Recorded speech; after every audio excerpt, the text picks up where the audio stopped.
I slept with my billionaire boss, and 9 months later, he found out he was the father. His reaction. The dim lights of Manhattan's skyline pierced through the floor-to-ceiling windows of the Callahan Enterprises executive floor, casting long shadows across the empty office space. Alyssa Monique Carter's fingers flew across her keyboard, the gentle tapping echoing in the silence of the late hour. Her corkscrew curls, usually perfectly styled, had started to escape their neat arrangement, framing her face like a rebellious halo. At 26, she had already mastered the art of being indispensable. Every email was perfectly crafted, every meeting meticulously scheduled, every crisis handled before it could reach Nathaniel Callahan's desk. But tonight, something felt different. The air seemed charged with an electricity that had nothing to do with the approaching thunderstorm outside. Still here, Ms. Carter. The deep voice sent a shiver down her spine. Nathaniel, Nate. Callahan stood in the doorway of his office, his 6'2" frame cutting an imposing figure against the city lights. His steel blue eyes held that intensity that made billion-dollar deals crumble. But tonight, there was something else there, something raw, less controlled. Just finishing the Anderson merger documents, Mr. Callahan, Alyssa replied, proud that her voice remained steady, despite the way her heart thundered in her chest. The familiar scent of his Bleu de Chanel cologne wrapped around her like a silk scarf, making it harder to maintain her professional facade. Anderson can wait until morning. He loosened his tie, a gesture so uncharacteristic it made her pause. Nate Callahan was always impeccable, always in control. The man who turned Wall Street on its head before he hit 30 didn't do casual, didn't do spontaneous. Yet here he was, his jacket discarded, his crisp white shirt sleeves rolled up to reveal strong forearms. "I'd rather finish it now," she insisted, forcing her eyes back to the screen. "You have the meeting at 8 a.m., I know." He moved closer, and she could feel the heat radiating from his body. "You never forget anything, do you, Alyssa?" The use of her first name made her fingers still on the keyboard. In 2 years of working as his executive assistant, he had never called her anything but Ms. Carter. The change felt intimate, dangerous. "It's my job to remember," she said softly, finally looking up at him. A mistake. His eyes caught hers, and suddenly the spacious office felt too small, too warm. "Is that all this is? A job?" His voice had dropped lower, rougher. He leaned against her desk, close enough that she could see the faint stubble on his jaw. Another departure from his usual pristine appearance. Lightning flashed outside, illuminating his face in stark relief. For a moment, Alyssa saw past the powerful CEO facade to the man underneath, the one who worked himself to exhaustion, who carried the weight of a legacy on his shoulders, who looked at her sometimes like she was a puzzle he couldn't solve. "Mr. Callahan." "Nate," he corrected, his hand moving to brush a stray curl from her face. The touch sent electricity through her body, making her breath catch. "Tonight, I'm just Nate." Warning bells rang in Alyssa's head. She had worked too hard to get where she was. Growing up in Brooklyn with her grandmother, she had learned early that success required sacrifice, especially for a black woman in corporate America. One moment of weakness could undo everything she'd built. But when his fingers traced her jawline, those warnings faded to whispers. "This is a bad idea," she breathed, even as she leaned into his touch. "Probably," he agreed, his thumb brushing across her lower lip. "Tell me to stop." She should. Everything she'd worked for, everything she'd sacrificed, it all hung in the balance. But the look in his eyes, vulnerable and hungry, matched something deep inside her that she'd been denying for too long. Instead of pushing him away, she rose from her chair, bringing them face to face. The air crackled between them like the storm outside. "I can't," she whispered. His kiss, when it came, was nothing like she'd imagined. And she had imagined it, in moments of weakness she'd never admit to. It wasn't the calculated move of a corporate raider or the polished performance of a society bachelor. It was raw, desperate, like a man starving for something he'd denied himself too long. Her hands found their way to his chest, feeling his heart racing beneath the expensive fabric of his shirt. His fingers tangled in her hair, destroying what remained of her careful styling. Neither of them cared. The storm raged outside, but inside that office, a different kind of tempest was brewing, one that would change their lives forever, though neither of them knew it yet. In that moment, there was only this, the taste of his mouth, the heat of his body, the sound of thunder drowning out the last of their reservations. Tomorrow would bring consequences. Tomorrow would demand answers. But tonight belonged to them, to the feelings they'd kept buried beneath suits and schedules and professional smiles. Tomorrow would come soon enough, and with it, the realization that some nights change everything, whether you're ready for them to or not. The Anderson merger documents lay forgotten on the computer screen, the cursor blinking steadily in the dim light. Outside, the storm continued to build, nature's own accompaniment to a night that would leave nothing unchanged in its wake. Dawn crept over Manhattan like a cold whisper, painting the sky in shades of steel and pearl. Alyssa blinked awake on the leather couch in Nate's office, her body stiff from sleep. For one disorienting moment, she couldn't remember where she was. Then it all came rushing back. His touch, his kisses, the way he'd looked at her like she was everything he'd ever wanted. His suit jacket lay draped over her like a blanket, the fabric still carrying his scent, but Nate himself was nowhere to be seen. The office looked different in the harsh morning light. What had felt intimate and magical last night now seemed stark and corporate. Her reflection in the window showed smudged mascara and disheveled curls, a far cry from her usual polished appearance. The sound of the door opening made her heart stop. Nate strode in, already perfectly put together in a fresh charcoal suit. His face wore the same expression he used for difficult board meetings. Distant, controlled, unreadable. "Good morning, Miss Carter." His voice was cool, professional, as if last night had never happened. As if he hadn't whispered her name against her skin just hours ago. The formal address hit her like a slap. Alyssa stood, gathering her dignity around her like armor. "Mr. Callahan," she responded, proud that her voice didn't shake. He moved to his desk, not quite looking at her.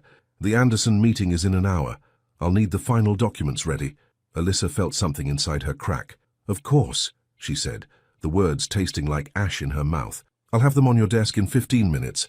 She bent to retrieve her shoes, cursing herself for every fantasy she'd ever had about this man. What had she expected? That one night would change who he was? That Nathaniel Callahan, Boston's golden boy and Wall Street's rising star, would suddenly throw away everything for his assistant? "Ms. Carter." His voice stopped her at the door. She turned, hope fluttering traitorously in her chest. But his eyes remained fixed on his computer screen. Last night was a lapse in judgment, one that won't be repeated. The words fell like ice between them. Alyssa lifted her chin, refusing to let him see how deeply they cut. "Understood, Mr. Callahan. It won't affect our working relationship." She walked to her desk with measured steps, her bare feet silent on the plush carpet. Only when she was seated did she allow herself to feel the full weight of what had happened and what hadn't. The next hours passed in a blur of professional efficiency. She delivered the Anderson documents, coordinated meetings, and answered emails with mechanical precision. If her hands shook slightly when she handed him his afternoon coffee, neither of them acknowledged it. By evening, Alyssa had made her decision. She opened a new document and began typing. "Dear Mr. Callahan, please accept this letter as formal notice of my resignation." The words blurred on the screen as tears threatened to fall. She blinked them back fiercely. She would not cry, not here, not where he might see. "Is everything all right, Miss Carter?" Alyssa looked up to find Olivia Martinez, one of the junior executives, watching her with concern. "I'm fine," she said automatically, closing the resignation letter. "Just tired. You look a little pale. Maybe you should go home early." Home. The word echoed hollowly. Her apartment in Brooklyn felt impossibly far away. "I have a few things to finish first." But as the office emptied and the sky outside darkened, Alyssa found herself unable to complete the letter. Every attempt felt like admitting defeat. She had worked too hard to let one night, one mistake, drive her away. Her grandmother's voice echoed in her memory. "Baby girl, you're twice as good as any of them. Don't you ever let anyone make you run." The nausea that had been building all day suddenly intensified. Alyssa barely made it to the bathroom before emptying her stomach. As she knelt on the cold tile floor, a terrible suspicion began to form. No, it couldn't be. They had been careful, hadn't they? In the heat of the moment, had they? Her hands shaking, she pulled up her calendar app. The dates stared back at her, damning in their clarity. She was late. Not by much, but for someone as regular as clockwork. The world seemed to tilt on its axis. Alyssa gripped the edge of the sink, staring at her reflection in the mirror. The woman looking back at her seemed different somehow. Scared, yes, but also stronger than she'd realized. She wouldn't run, but she wouldn't stay either. Not like this. Not with his dismissive words still ringing in her ears. Walking back to her desk, she opened a new browser tab and began searching for executive assistant positions. Her fingers hesitated over the keyboard before adding one more search. Early pregnancy symptoms. The city lights twinkled outside, unchanged by the seismic shifts happening within these walls. In his office, Nate was still working, the glow of his computer screen casting shadows across his face. He looked up briefly, his eyes meeting hers through the glass. For a moment, something flickered in his expression. Regret, longing, but then he turned away, and the moment was gone. Alyssa touched her stomach, not quite believing what might be growing there. If her suspicions were right, everything would change. But one thing was certain, she would face whatever came next on her own terms. She began typing again, this time with purpose. Dear Mr. Callahan, please accept this letter as formal notice of my resignation, effective 2 weeks from today. This time, she finished the letter. Her hands were steady as she printed it out, the paper warm against her fingers. Tomorrow, she would place it on his desk before he arrived. Tomorrow, she would begin planning for a future she had never imagined. But tonight, she allowed herself one last moment of weakness. Standing at her desk, she looked at him through the glass walls of his office, the man who had turned her world upside down and would never know just how completely.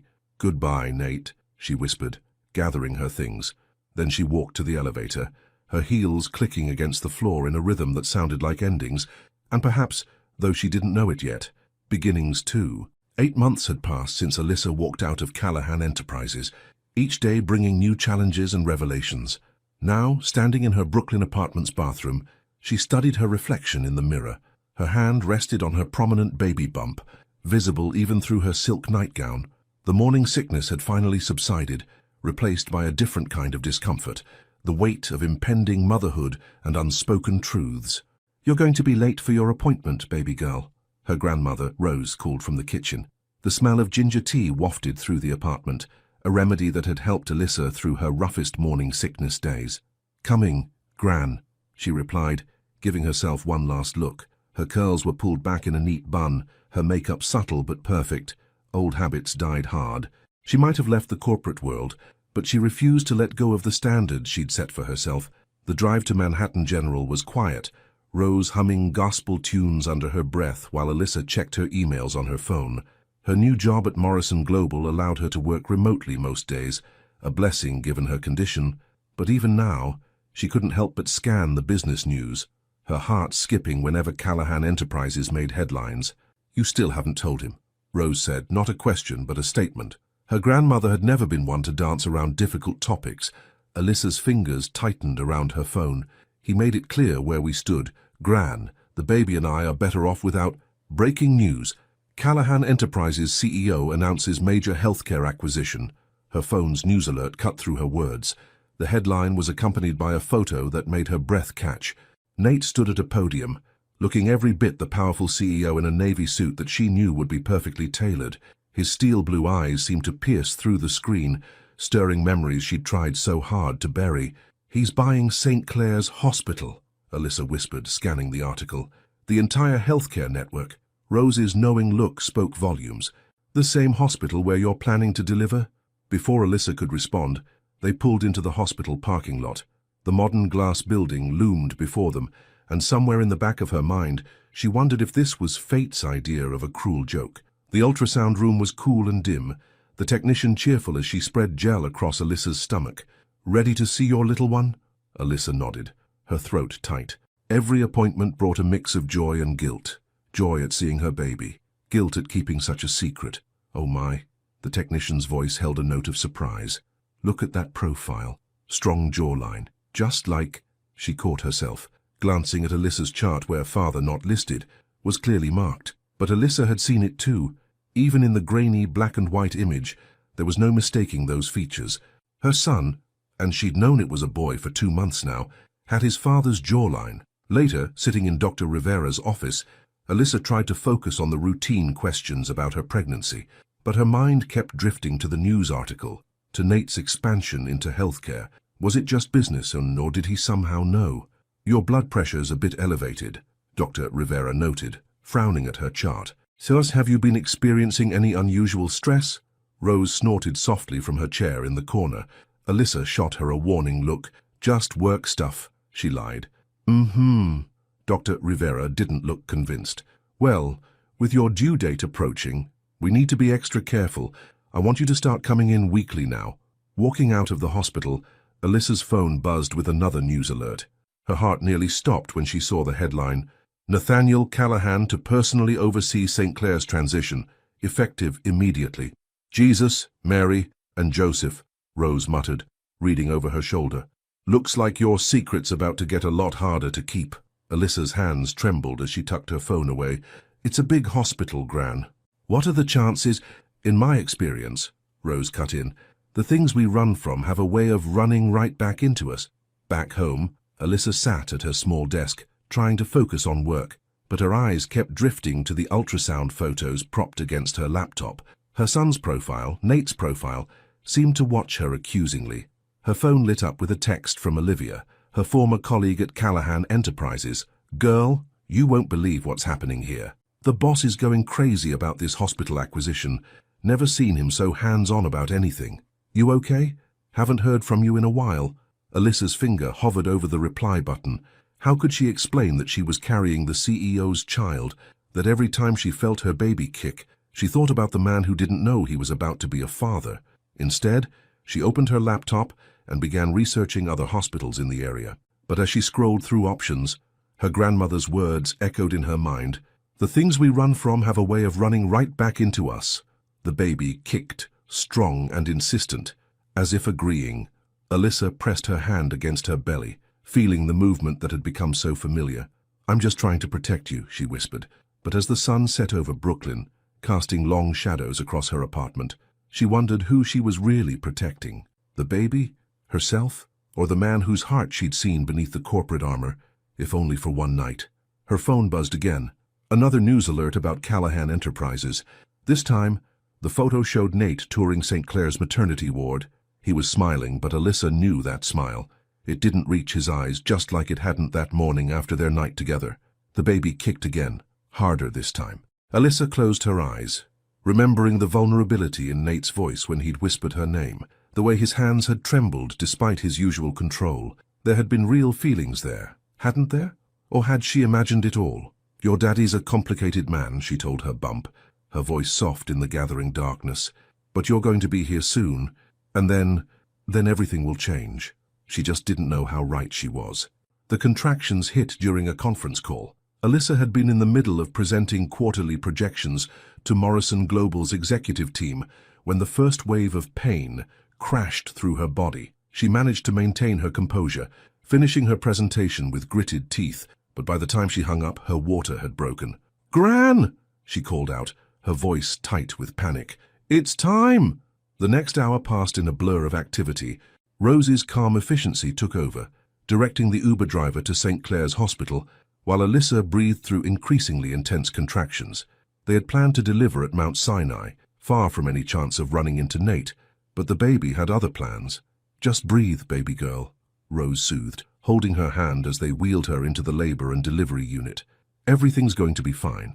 But nothing was fine. Through the haze of pain, Alyssa noticed the fresh paint on the walls, the new equipment, all bearing the Callahan Enterprises logo. Her worst fear and secret were about to collide in the worst possible way.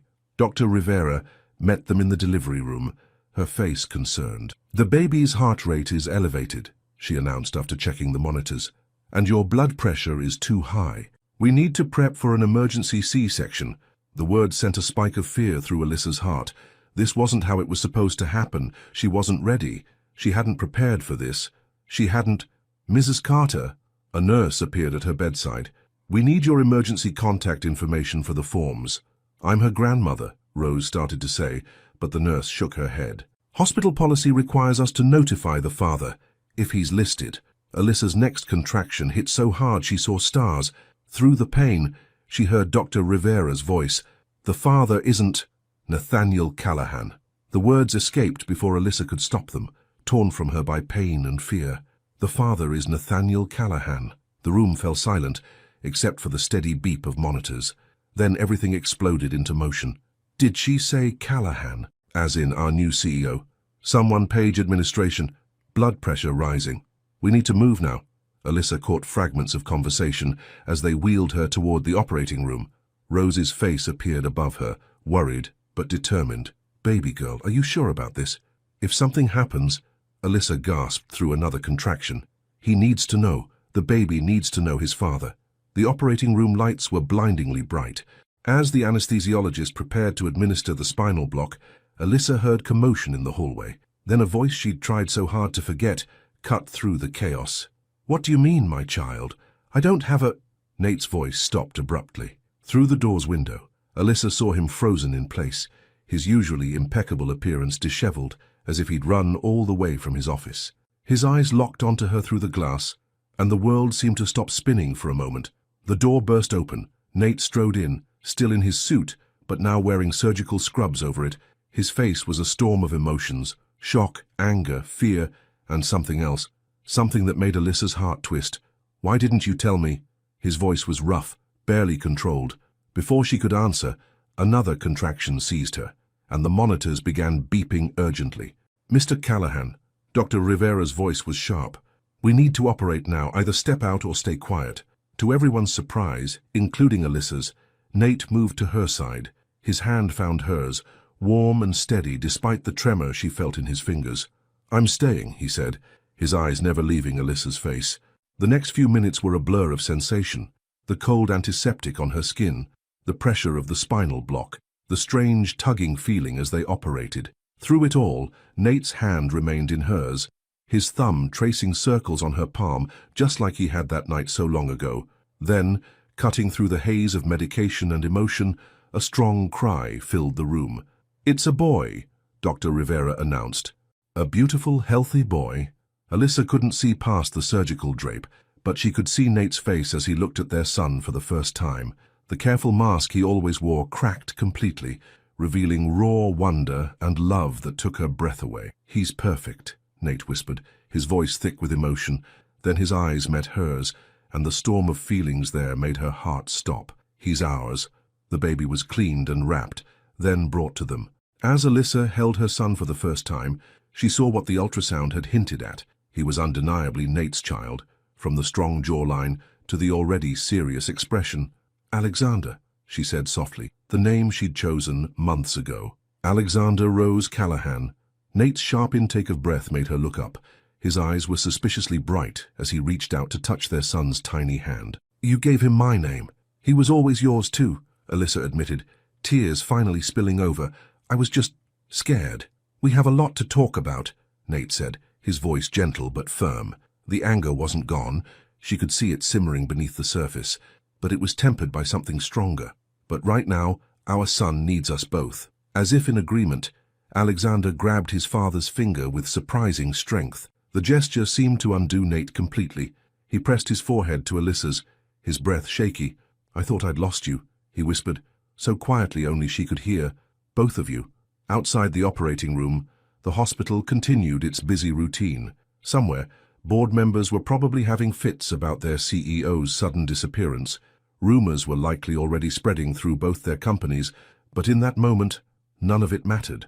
They had created something larger than themselves, something that would force them to face all the feelings they'd tried to bury. As Alexander drifted to sleep in Alyssa's arms, Nate still holding his tiny hand, she realized there was no more running. The truth was out, raw and beautiful and terrifying. What came next would test them both in ways they'd never imagined. But for now, in the quiet of the operating room, they were just three people beginning a journey none of them had expected. The private suite at St. Clair's Hospital felt more like a luxury hotel than a medical facility.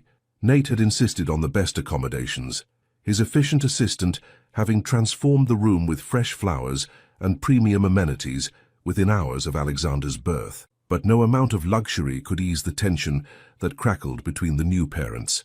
Alyssa sat in the hospital bed, carefully adjusting Alexander against her chest as he nursed. The morning sun filtered through the floor-to-ceiling windows, casting a golden glow over her son's dark curls. She could hardly believe he was real, this perfect blend of her and Nate, with his father's strong features softened by sleep. "The board meeting's been postponed." Nate's voice broke the silence. He stood by the window, his suit jacket discarded, shirt sleeves rolled up, an echo of that night 9 months ago. He hadn't left the hospital since Alexander's birth 24 hours earlier, though she'd seen him constantly on his phone, managing the chaos their situation had undoubtedly created. "You don't have to stay," Alyssa said softly, not meeting his eyes. "We're fine here." His laugh was sharp, humorless. "Fine? Is that what we're calling this?" He turned to face her, his steel blue eyes intense. "You kept my son from me for 9 months, Alyssa. None of this is fine." Alexander stirred at his father's raised voice, and Alyssa instinctively curled around him protectively. The gesture wasn't lost on Nate. His expression softened slightly as he watched their son, but the tension in his jaw remained. "I did what I thought was best," she said, her voice steady despite her racing heart. "Best?" He moved closer, his presence filling the room. "You didn't think I had a right to know, to be there for the appointments, the ultrasounds, to help you through the morning sickness. Would you have been?" The question slipped out before she could stop it. "Gastor, would it have been like that morning after? Just another lapse in judgment to be managed?" The words hung between them, heavy with 9 months of unspoken pain. Nate flinched as if she'd struck him. "You don't know what I would have done," he said, his voice low and intense. "You didn't give me the chance." Before Alyssa could respond, the door opened. Rose walked in, stopping short when she felt the tension in the room. "I brought your favorite tea, baby girl," she said, setting a cup on the bedside table. Her eyes moved between Alyssa and Nate, assessing. "Thank you, Gran." Alyssa managed a smile, grateful for the interruption. Alexander finished nursing, and Rose stepped forward. "Let me take him for a bit. You two clearly have things to discuss." Alyssa hesitated, but her grandmother's expression brooked no argument. With practiced ease, Rose scooped up Alexander, cooing softly. "Come on, little man. Let's give your mama and daddy some time to sort themselves out." The door closed behind them with a gentle click, leaving Alyssa and Nate truly alone for the first time since the birth. "Your grandmother knew?"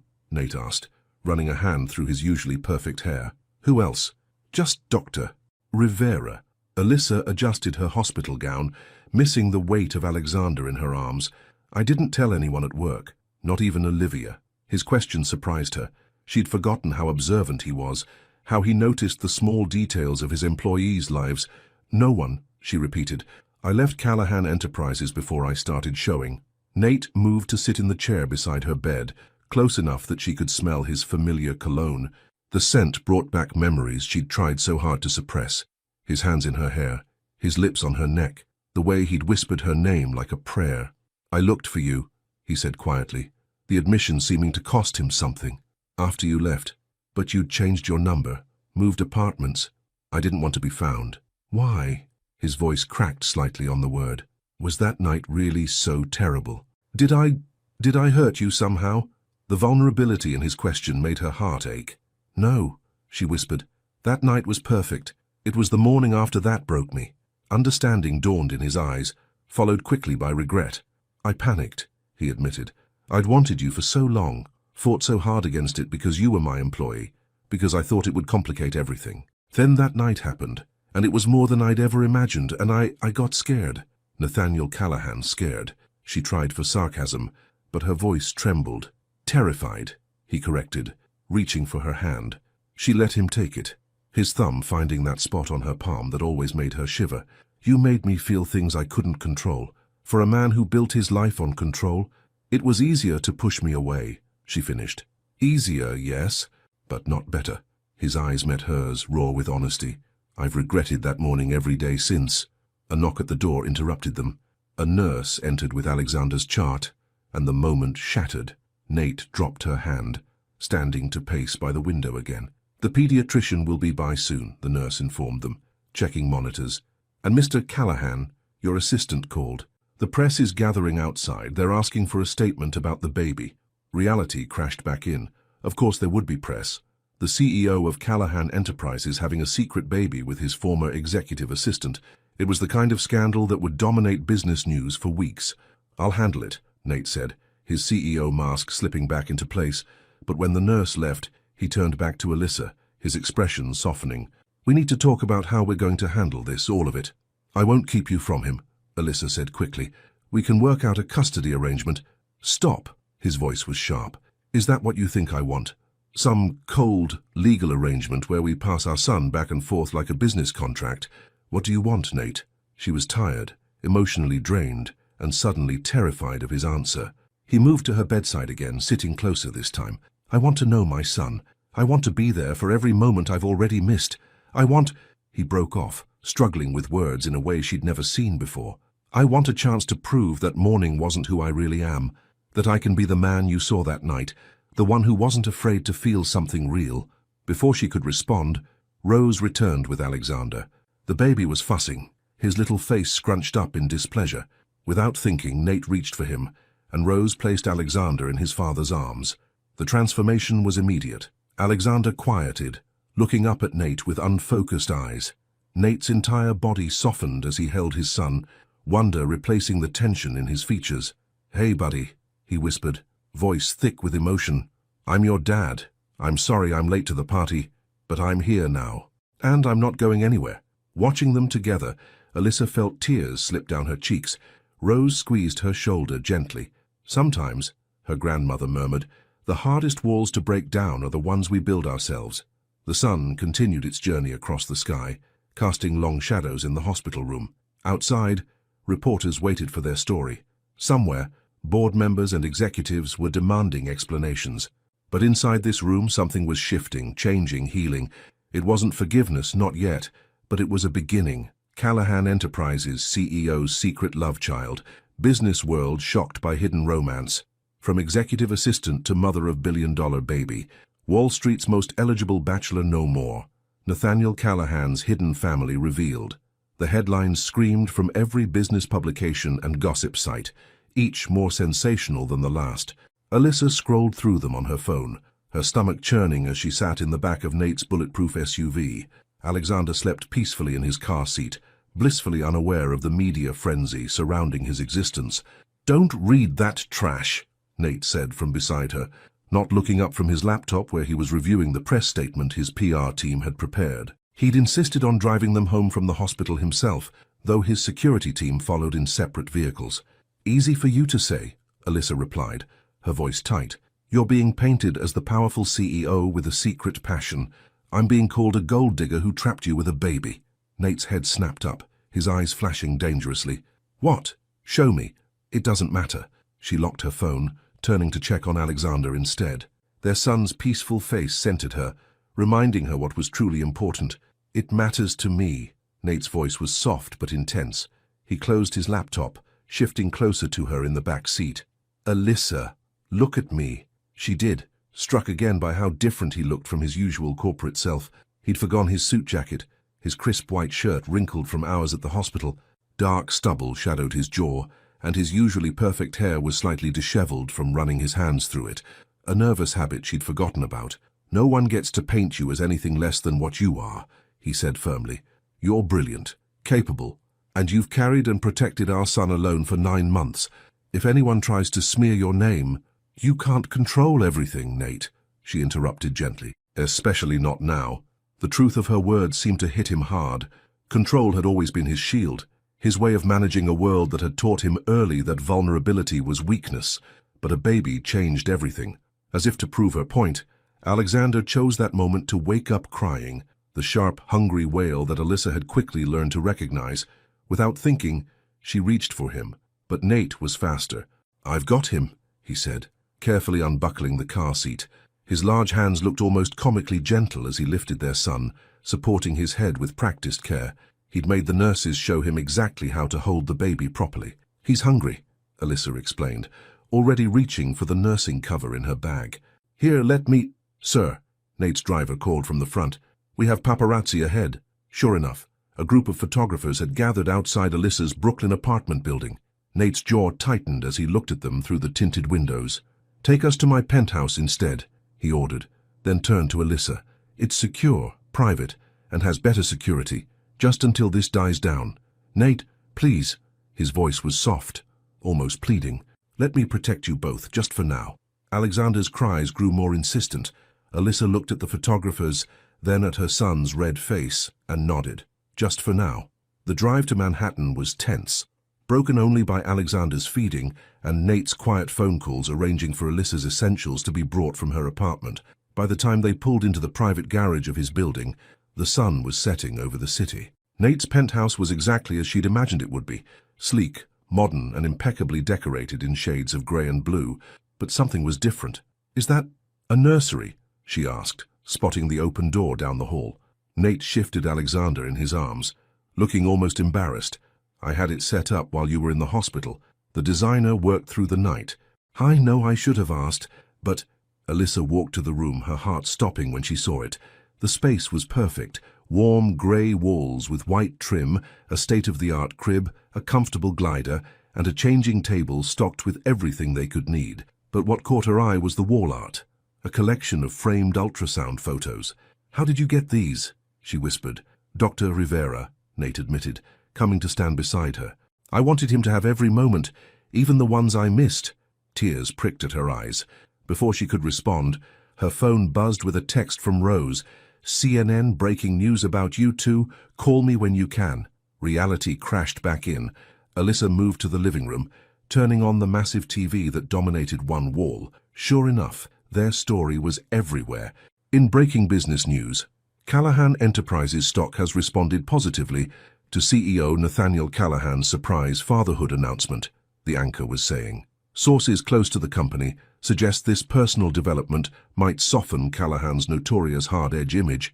"Turn it off," Nate said, handing Alexander to her. He ran a hand through his hair, his frustration visible. "This isn't how I wanted it to be." "How did you want it to be?" The question slipped out before she could stop it. He looked at her then, really looked at her, his eyes full of things unsaid. I wanted to do it right this time. To be the man you deserved that morning after. To build something real, not just react to a crisis." "And now?" "Now." He moved closer, reaching out to touch Alexander's tiny hand. Their son gripped his father's finger with surprising strength. "Now I want to prove that sometimes the things we don't plan turn out to be exactly what we need." The moment was interrupted by both their phones buzzing simultaneously, his PR team and her grandmother, all demanding attention. Outside one, the city lights began to twinkle on, and somewhere, reporters were still spinning their story into headlines. But in that moment, watching Nate make silly faces at their son while still holding his finger, Alyssa felt something shift in her heart. This wasn't the careful, controlled fall into love she might have once dreamed of. It was messy, complicated, and completely public. It was also, perhaps, exactly what they both needed to finally break down the walls they'd built around their hearts. "We should probably feed him again before bed," she said softly. "I'll warm up the bottle you pumped earlier," Nate replied, already heading to the kitchen with the efficiency that made him such a successful CEO. "Nate!" she called after him. He turned, one eyebrow raised in question. "Thank you, for the nursery, for trying." His smile, soft and real, was nothing like his corporate mask. "Always, Alyssa, always." 3 weeks into their temporary arrangement, Alyssa woke to the sound of Nate's voice drifting through the baby monitor. It was 3 a.m., and instead of calling for the night nurse he'd insisted on hiring, he was handling Alexander's feeding himself. "And that's how hostile takeovers work, buddy," she heard him saying softly. "But don't worry. Daddy's going to teach you how to be a better kind of businessman. One who builds things up instead of tearing them down." Alyssa slipped out of the guest room, though it was more luxurious than any hotel she'd ever stayed in, and padded down the hallway. She paused in the nursery doorway, her heart catching at the sight before her. Nate sat in the glider, his silk pajama top unbuttoned to hold Alexander against his bare chest for skin-to-skin contact, just as the pediatrician had recommended. His hair was tousled from sleep, and his usual sharp edges were softened by exhaustion, and something else, something that looked remarkably like peace. "Your mama taught me that," he continued, unaware of her presence. "She never compromised her integrity, never let power corrupt her spirit. That's why I fell—" He caught himself, finally noticing her in the doorway. Hey," she replied softly, moving into the room. "You didn't have to get up. That's why we have the nurse. I wanted to—" His voice was rough with fatigue, but his eyes were clear as they met hers. "I've missed too much already." Alexander made a small sound of contentment. His tiny hand splayed across his father's chest. The sight made Alyssa's throat tight. This wasn't the Nate Callahan that Wall Street knew, the ruthless CEO, the master strategist. This was just a father, learning to love in ways that terrified and transformed him. "You're good with him," she said, perching on the ottoman near the glider. "I had a good teacher." His smile was soft, genuine. You make it look so natural. Trust me, I'm terrified half the time." The admission slipped out easily in the pre-dawn quiet. "Every time he cries, every time he gets a little warm, I worry I'm doing something wrong." "You're amazing with him." Nate's voice carried absolute conviction. "You're strong, patient, loving, everything he needs. Everything." The word hung between them, heavy with unspoken meaning. Nate's eyes darkened. "Alyssa?" A cry from the kitchen interrupted them, the bottle warmer signaling it was done. Alyssa stood quickly. "I'll get it." She escaped to the kitchen, her heart pounding. These moments kept happening. Quiet, intimate exchanges that threatened to crack the careful walls they'd built. Living together, even temporarily, made it harder to maintain professional distance. She found the bottle and tested the temperature on her wrist, a motion that had become second nature. When she returned to the nursery, she stopped short. Nate had stood up and was swaying gently with Alexander, humming what sounded suspiciously like an Eminem song under his breath. "Really?" She couldn't help but smile. "I'll lose yourself as a lullaby." "Hey, it's never too early to learn about seizing opportunities," he defended, but his eyes crinkled with amusement. He reached for the bottle, but she shook her head. "Let me." She held out her arms for Alexander. The transfer of their son between them brought them close, too close. Nate's scent enveloped her, familiar and intoxicating. His fingers brushed her arms as he handed over the baby, and the touch sent electricity through her body. "I've been thinking," he said, his voice low and intimate in the dim room. "Maybe we should make this arrangement permanent." Alyssa's head snapped up. "What? Not like that." He backtracked quickly, running a hand through his hair. "I mean, the penthouse has better security. It's closer to both our offices, and Alexander already has his nursery set up here. You could have the entire East Wing, complete privacy. It would be easier for both of us to be present in his life. Living together," her voice came out shakier than she intended. "Nate, we can barely make it through dinner without the tension." "What tension?" He stepped closer, his eyes intense. "The tension of pretending we don't feel anything, of acting like that night meant nothing, of ignoring the fact that every time I see you with our son, I fall." "Don't," she cut him off, clutching Alexander closer. "Don't say things you can't take back in the morning." Pain flashed across his face. "I deserved that," he admitted quietly. "But Alyssa, I'm not that man anymore. That morning, I was a coward. I let fear dictate my actions, and I lost the best thing that ever happened to me." "Which best thing?" she asked, her voice barely a whisper. "That night, or this?" She nodded toward Alexander, who was contentedly drinking his bottle, oblivious to the emotional storm brewing around him. "Both." Nate's honesty was disarming.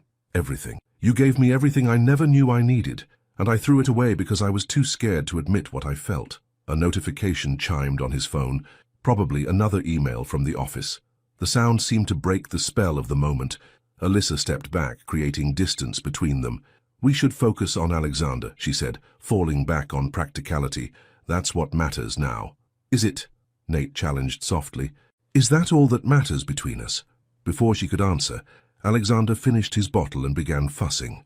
The familiar routine of burping and changing him gave Alyssa a moment to collect herself. By the time she laid him back in his crib, she had her emotions under control again, or so she thought, until she turned to find Nate watching her with an expression that made her heart stop. "You're right," he said, moving toward the door. "We should focus on Alexander. But Alyssa," he paused in the doorway, his silhouette outlined by the hallway light, "I'm not giving up this time, on any of it." He left her there, standing in the nursery with her sleeping son and a heart full of dangerous hope. Through the floor-to-ceiling windows, she could see the city beginning to wake, the first hints of dawn painting the sky in shades of promise. "Your daddy's going to be trouble," she whispered to Alexander. "He's going to make me believe in second chances." The baby slept on, peaceful and perfect, while his parents grappled with feelings too big for the careful boxes they'd tried to put them in. Outside, another day was beginning in the city that never sleeps, but inside the penthouse, something else was awakening, something that felt dangerously like love. The call came during a board meeting. Nate was in the middle of presenting Callahan Enterprises' quarterly projections when his private line rang, the one reserved for family emergencies. His heart stopped when he saw the caller ID, St. Clair's Hospital. "Alexander's running a high fever." Alyssa's voice was tight with panic. "The pediatrician wants us to bring him in immediately."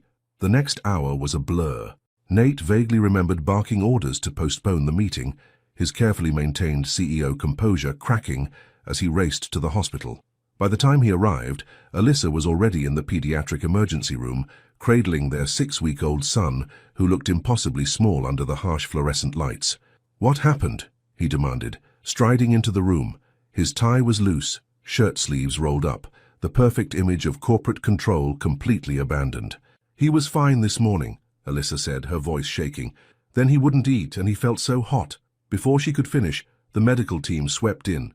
What followed was a nightmare of tests, questions, and terrifying medical terms. Alexander's cries grew weaker as nurses drew blood and attached monitoring equipment, each whimper cutting through his parents like physical pain. "We need to start IV antibiotics," the pediatrician announced. His white blood cell count is elevated, suggesting a possible infection. "We'll need to admit him for observation." Alyssa's legs gave out. Nate caught her, guiding her to a chair while keeping his eyes fixed on their son. "Do whatever's necessary," he ordered, his CEO voice taking over. "Money is no object." Hours passed in the private pediatric suite. Alexander's fever remained stubbornly high despite the medications. Alyssa hadn't left his side, her fingers constantly stroking his dark curls, while Nate paced the room like a caged tiger. "You should rest," he told her around midnight, noting the exhaustion in her face. "I'll stay with him." "I'm not leaving him," she said firmly. "Alyssa, don't." Her voice cracked. "Don't try to control this, Nate. You can't fix everything with money and orders." The words hit him like a physical blow. "You think that's what I'm doing? Isn't it?" She finally looked at him, her eyes bright with unshed tears. "It's what you always do. When things get emotional, you try to manage them like a business deal." "That's not fair." He moved closer, his own fear and frustration bubbling to the surface. "He's my son too. I'm terrified too." "Are you?" she challenged. "Because all I see is Nathaniel Callahan, CEO, throwing around orders and money like that's going to make everything better. What do you want from me?" His voice rose slightly, then immediately dropped as Alexander stirred. "How am I supposed to act when my son is sick and there's nothing I can do to fix it? I want you to feel it." The words burst from her like they'd been held back too long. "I want you to stop hiding behind your corporate mask and just be human. Be a father. Be—" She trailed off, looking away. "Be what?" He stepped closer, close enough to see the tears clinging to her lashes. "Be the man you fell in love with that night." The monitor, measuring Alexander's heart rate, beeped steadily in the silence that followed his words. "You don't get to talk about that night," Alyssa whispered. "Not now." "Then when?" Nate's control finally snapped. "When do we talk about the fact that I'm in love with you? That I've been in love with you since before that night? That watching you with our son makes me fall deeper every day?" "Stop it." Her voice was barely audible. "You're just emotional because Alexander's sick." "No." He knelt beside her chair, forcing her to look at him. "I'm emotional because my son is sick and because the woman I love won't let me in, won't trust that I've changed, won't believe that losing you both is my greatest fear." A soft whimper from the crib interrupted them. They both turned to find Alexander's eyes open, glazed with fever but seeking them out. Without discussion, they moved to either side of the crib, their hands meeting as they reached to comfort their son. "It's okay, baby," Alyssa soothed, her free hand stroking his cheek. "Mama and Daddy are here." "We're not going anywhere," Nate added, his thumb absently caressing Alyssa's fingers where they met over their son. The next hours passed in a haze of worry and exhaustion. Around dawn, Alexander's fever finally broke. The pediatrician confirmed the antibiotics were working, and the infection was responding to treatment. Relief made Alyssa's knees weak. This time, when Nate caught her, she didn't pull away. Instead, she turned into his embrace, letting out a sob against his chest. "He's okay," Nate murmured into her hair, his own voice thick with emotion. "Our boy's okay." "I was so scared," she admitted, her fingers clutching his shirt. "Me too." The confession came easily now, his walls finally crumbling. "When I got that call, I've never been more terrified in my life." She pulled back slightly to look at him, really look at him. His hair was a mess from running his hands through it, his eyes red-rimmed from worry, his tie long since discarded. He looked nothing like the polished CEO who had shut her out that morning so long ago. "You've changed," she whispered, almost to herself. Love changes people. His hands framed her face, thumbs gently wiping away her tears. "You and Alexander. You've changed everything." The monitors beeped softly in the background. Outside, the city was coming alive with another day. But in that hospital room, time seemed to stand still as Nate lowered his head, his lips hovering just above hers. "Tell me to stop," he whispered, echoing words from their first night together. This time, Alyssa answered by closing the distance herself. The kiss was gentle, tender, filled with all the fear and relief and love they'd been holding back. When they parted, Alexander made a small sound of contentment, as if approving of his parents finally finding their way back to each other. "We still have a lot to talk about," Alyssa said softly, but her hands remained on Nate's chest, feeling his heart beat under her palms. "We have time," he promised, pressing his forehead to hers. "All the time in the world." In the crib, Alexander drifted back to sleep, his fever gone, his tiny face peaceful. His parents stood watch over him, their hands entwined, their hearts finally beginning to heal. 2 days after Alexander's release from the hospital, reality came knocking in the form of Patricia Winston, head of Callahan Enterprises' PR department. She arrived at the penthouse just as Alyssa was finishing Alexander's morning feeding, Nate watching them both with undisguised tenderness from his position on the couch. "We need to discuss your public image," Patricia announced without preamble, spreading magazines across the coffee table. "First, the press is having a field day with speculation about your relationship status." The headlines screamed for attention: Callahan's secret family, wedding bells in the future, inside the love story that shocked Wall Street, power couple in the making, will romance heal the rift? Alyssa felt the peaceful bubble they'd been living in start to crack. The past 2 days had been almost dreamlike, sharing gentle kisses over Alexander's crib, falling asleep together on the couch during late-night feedings, learning to be a family without the weight of their past hanging between them. "This isn't a priority right now," Nate said firmly, his hand finding Alyssa's on the couch. "Our son just got out of the hospital." "Which is exactly why we need to control the narrative," Patricia insisted. "That the board is concerned about stability. They need to know if you're planning to make this official, or if we should be preparing for a potential custody battle that could affect stock prices." "Get out!" Nate's voice was quiet, but carried the steel that had made him famous in boardrooms across the country. "But I said get out." He stood, every inch the CEO despite his casual clothing. "And if anyone on the board has concerns about my personal life affecting this company, remind them who built it into what it is today." After Patricia left, silence fell heavy in the penthouse. Alyssa looked down at Alexander, sleeping peacefully in her arms, unaware of the complications surrounding his parents' relationship. "I'm sorry about that," Nate said softly, sitting back down beside her. "So I should have known they wouldn't give us peace for long." "She's not entirely wrong," Alyssa admitted. "We need to figure out what this is between us, what we're going to be to each other." Nate turned to face her fully, his eyes intense. "I know what I want us to be. I've known since that night in my office, even if I was too scared to admit it then." "Nate, let me finish." He took her free hand, his thumb tracing patterns on her palm that made her shiver. "That morning after, when I pushed you away, I convinced myself it was about protecting the company, maintaining professional boundaries. But the truth is, I was protecting myself. You made me feel things I couldn't control, couldn't predict, couldn't manage like one of my business deals.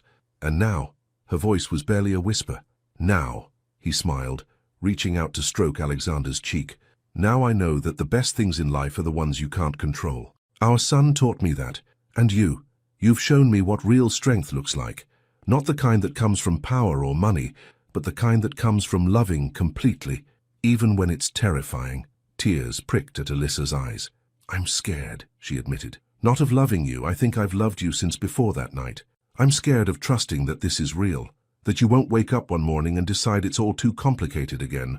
Nate shifted closer, his forehead touching hers. "Then let me prove it to you. Every day, every moment, for as long as it takes. No more running, no more hiding behind corporate masks or professional distance. The press will be ruthless," she warned. "They'll dig into everything, my background, my family, our history. Let them." His voice was fierce. "I'm proud of who you are, of where you come from. I'm proud that you're the mother of my child, and I want the world to know that you're the woman who brought love and light into my life." Alexander stirred in her arms, making those little sounds that meant he was about to wake up hungry again. The moment was interrupted by both their phones buzzing, more messages from the PR team, the board, their families. "We should probably make some decisions," Alyssa said practically, even as her heart raced at Nate's words, "about how we want to handle this publicly. I have a suggestion." Nate stood, moving to his desk where he retrieved something from the drawer. When he turned back, Alyssa's breath caught. In his hand was a small blue velvet box. "Nate," she breathed, her eyes wide. "What are you doing?" "Something I should have done months ago." He knelt beside the couch, opening the box to reveal a stunning emerald-cut diamond ring. "This isn't about the press or the board or anyone else. This is about us, you, me, and our son. And this is about the fact that I want to wake up to your smile every morning.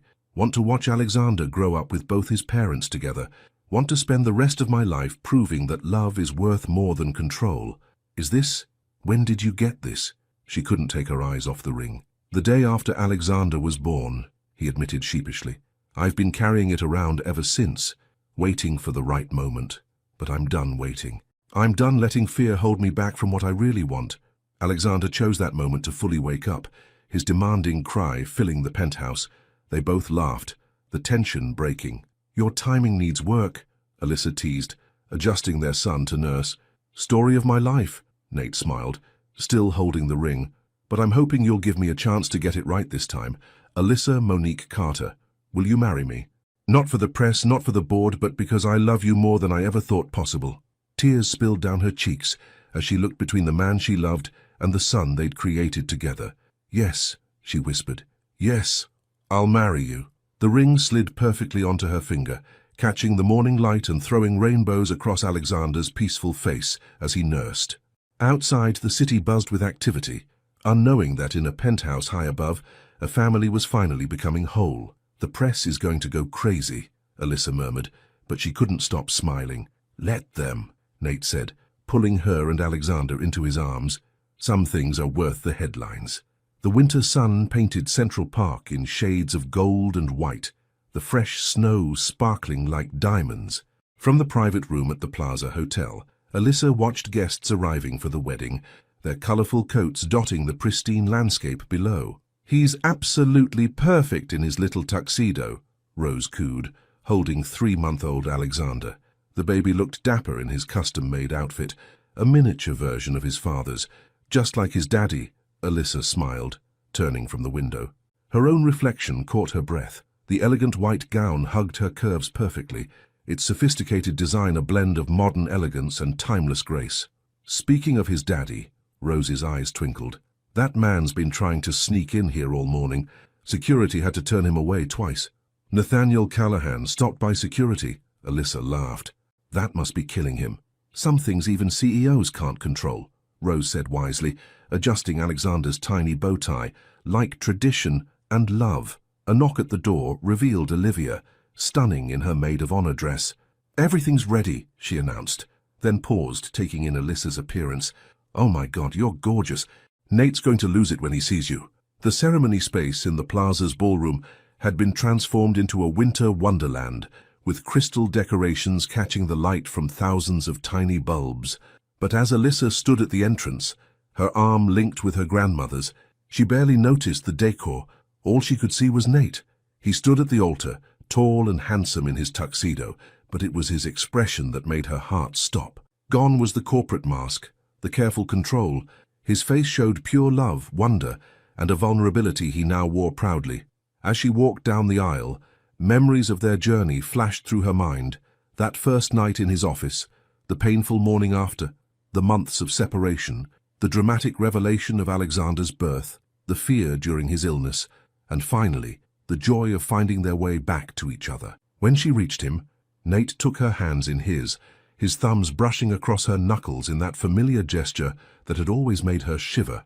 "You take my breath away," he whispered, his voice rough with emotion.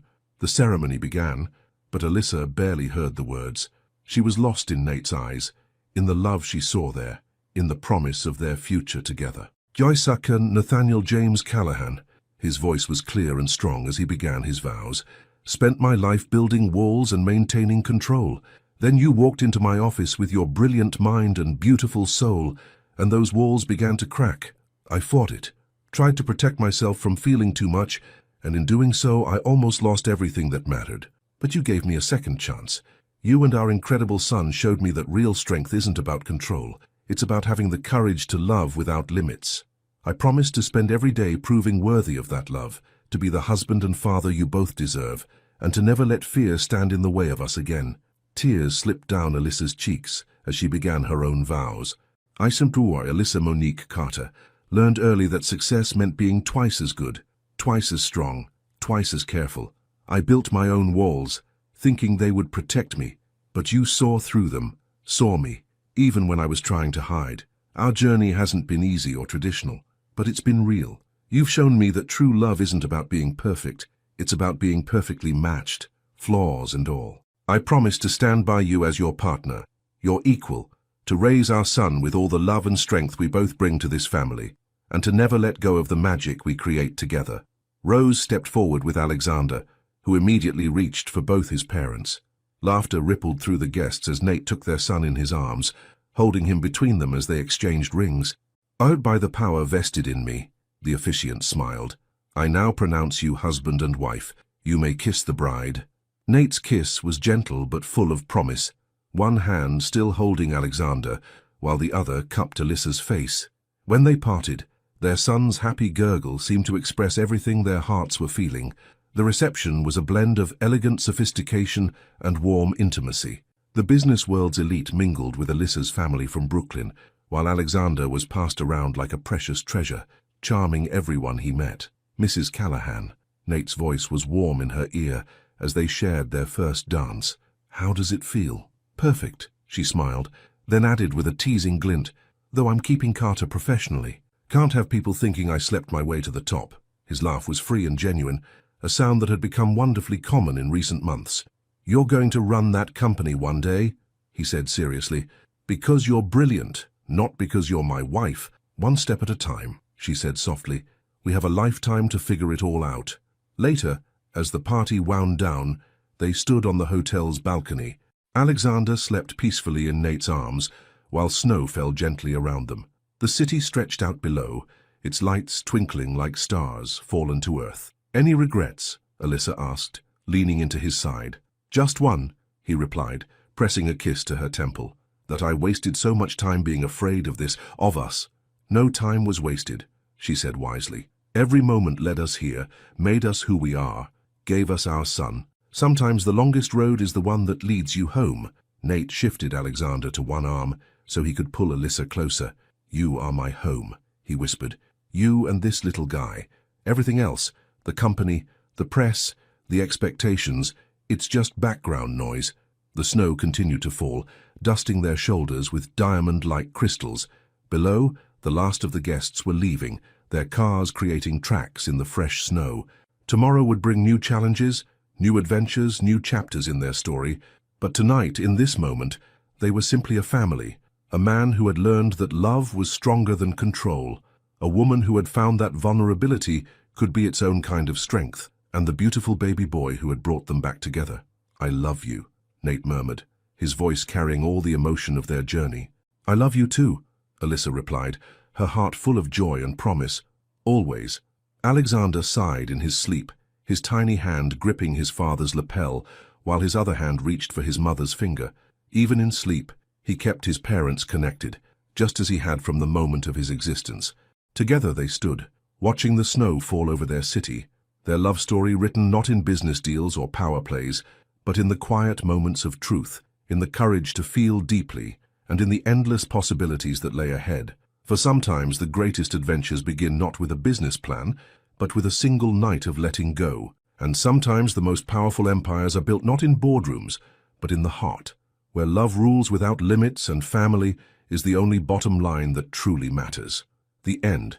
If you were in Alyssa's shoes, would you have hidden the pregnancy from Nate even after he hurt you that morning? Or do you believe that regardless of the pain, he had the right to know about the child from the start? Think about it.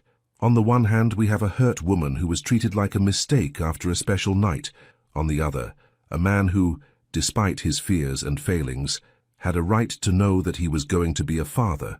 Alyssa's fear was understandable. She didn't want her child to be treated as just another deal in Nate's life, but at the same time, hiding the pregnancy meant depriving both father and son of precious moments that will never come again. What would you do in this situation? Would you be able to forgive someone who had hurt you so deeply when you found out that they had changed? Or are some mistakes too big to deserve a second chance? Your participation in the channel is very important. Please leave your opinion in the comments. Thank you so much for watching until the end. If you enjoyed this story, don't forget to subscribe to the channel, leave a like, and comment your thoughts. Your participation is very important to us. See you next time.